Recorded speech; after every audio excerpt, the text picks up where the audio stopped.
Sveiki visi, su jumis Tomas po ilgos pertraukos. Noriu pasidalinti patirtim ir tai, kas man atsitiko. Tai kaip matot, stovi prie hidroforo, tai jis, kaip sakant, vandens indo, kuriam gręžinys pumpuoja vandenį į šitą, jame yra oro pūslė ir iš jo po to po spaudimų tiekia vandenį namams. Tai kas atsitiko, jinai pakilo, jinai nėra remontuojama, bet iš vienos pusės šitai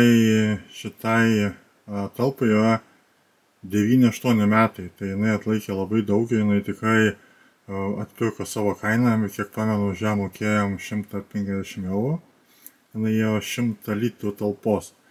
Tai va, jeigu pirksit kažkada, kaip sakant, skupas moka 2 kartus, tai pirmą kartą pirkau 100 litrų talpos, jeigu ten apie 100 € mokėjau kažkur, tai neišlaikė nei pusę metų, plyšo membranai ir po to membrana kainuoja, man atrodo, tais laikais apie 20 €, dabar 100 litrų talpos membrana, aš nežinau, kiek jinai kainuotų, tai mes tada įsigijom šitą.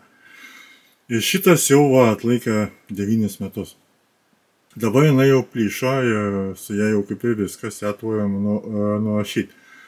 Esmė tame, aš vietoj šito planavau keisti į dažnį keitiklį, nes man dažnį keitiklis yra geriau tuo, kad neužima vietos šitą talpą 100 litrų. Dedasi žymiai mažesnis bakelis, tai ten iki 10-8 litrų. Ir tolygiosnė jo savė, nes pavyzdžiui, šičia būdavo svyruodavo nuo 3,5 baro iki 2,2 kažkur, kai jeigu maudaisi duše, tas biškį jaučiasi, nes būna karščiau, vėsiau pasileidžia siurblys, yra karščiau, išsijungia siurblys, yra vėsiau, vanduo bėga. Tai va, ir dabar vakar šitą pastebėjom ir dabar pagalvojau, gal davai pasižiūrėti dažnį keitiklį.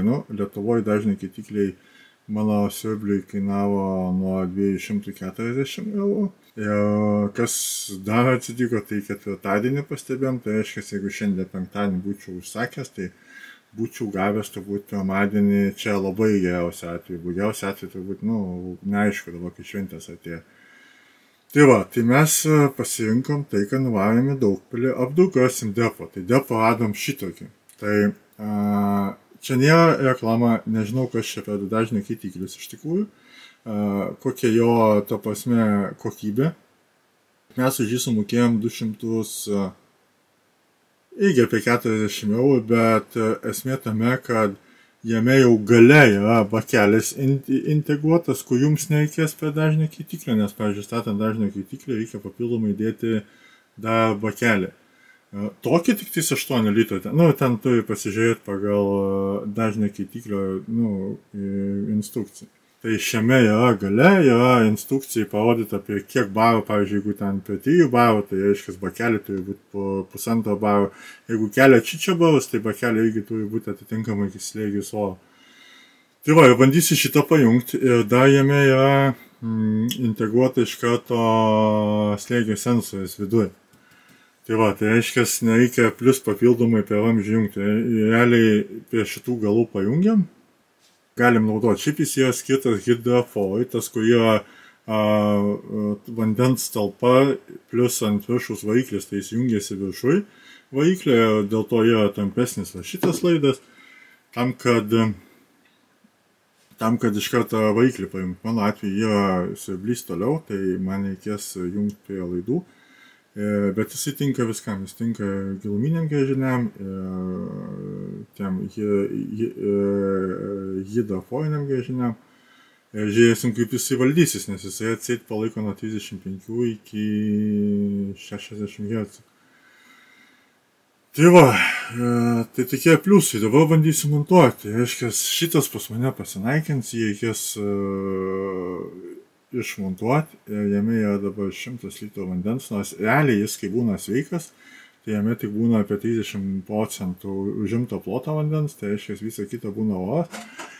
Ir man jisai dėsis, bandysiu jį montuoti tenai, kai yra vandens filtras, tai pagaliau apsitvarkys tas visas laidynas, nes čia yra kieto kuro katilas ir ateina iš šulinio vamzdis, tai reikės man čia šitą dažnį keitiklį pajungti, plus filtrą ir reikės aukščiau, nes čia eina kaminas, kad nebūtų šilumos. Tai va, ir gal nerodysiu visos eigos, kaip aš čia ką montuosiu, gal jau parodysiu, kaip viską pajungau, papasakosiu.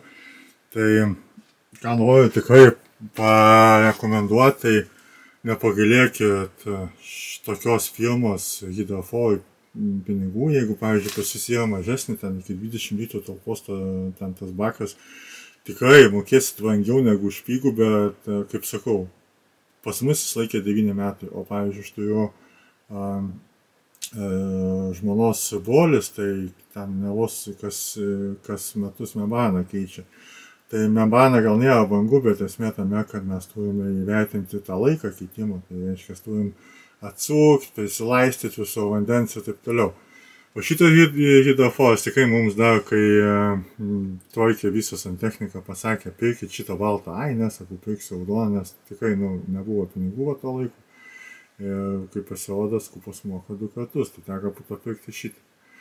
Tai va, tai čia tą tikrai rekomenduoju, kas turit mažus Hydroforus ir pavargot kaitalioti membraną, tai nusipirkit va tokios baltus, jiem būna suteikta 5 metų garantija, tai žinokit, 5 metus drąsiai laikės, pas mus valaikė iki 9-8 metų. Dabar tiksliai negaliu pasakyti, bet kažkur, plus minus 8-9 metų.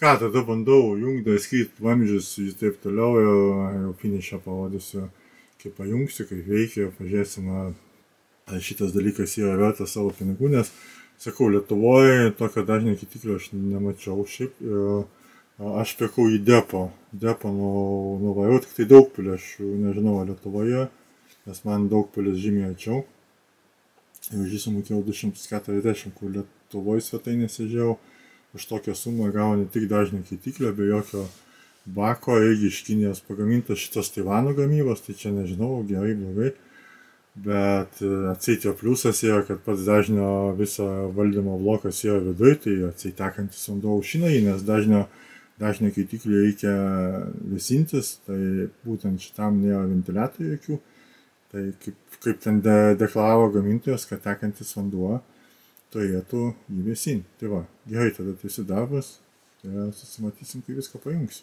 Nu va, viso, pastačiau, kaip ir planavau, ateina iš šulinio vamzdis, į dažnio keitiklį, iš dažnio keitiklį, šitas vamzdis eina į lauką, vandenį gyvuliams, o ten jau eina į namus po filtrą. Tai filtrą pritvirtinau su juosta, tą yra pirkti senukuose, mokė vežikų statybose naudojama, nes nuo sienos ganėtinai nemažai reikėjo atitraukti.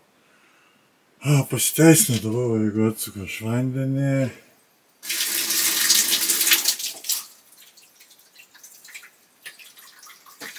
Jau tamsu pas mane, tai aš naudoju prožektorių. Ten nesugą padeda veikti viskas. Tai va, tai slėgis praktiškai nepasikeitė. Kuo daugiau suku, to jis padidėjo.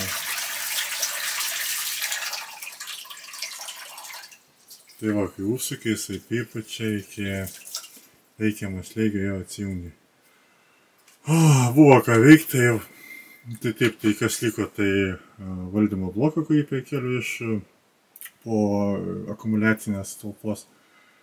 Tai jis dabar čia, jisai paleidžia variklį, o dažnio keitiklio laidas jungiasi prie jo. Viskas siurblį valdom per dažnio keitiklį.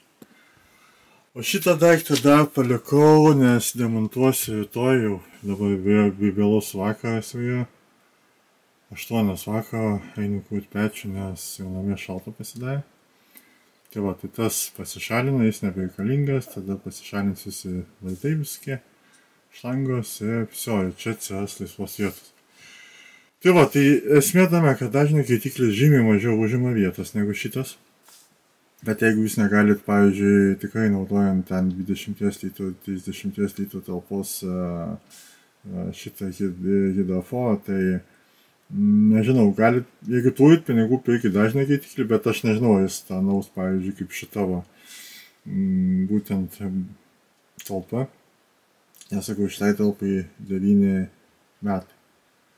Tai va, tai jeigu galit, nusipirkit brangesnę, kur yra duota garantija 5 metai, pigių tikrai nepataria pirkti, turiu praktikos.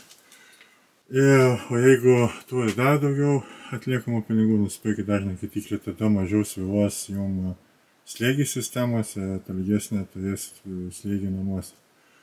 Tai va, ką norėjau, parodžiau, truputį papasakojau savo patirties, jeigu kažkam patiko, paspauskit laiką. Ir susitiksim kitą kartą, iki.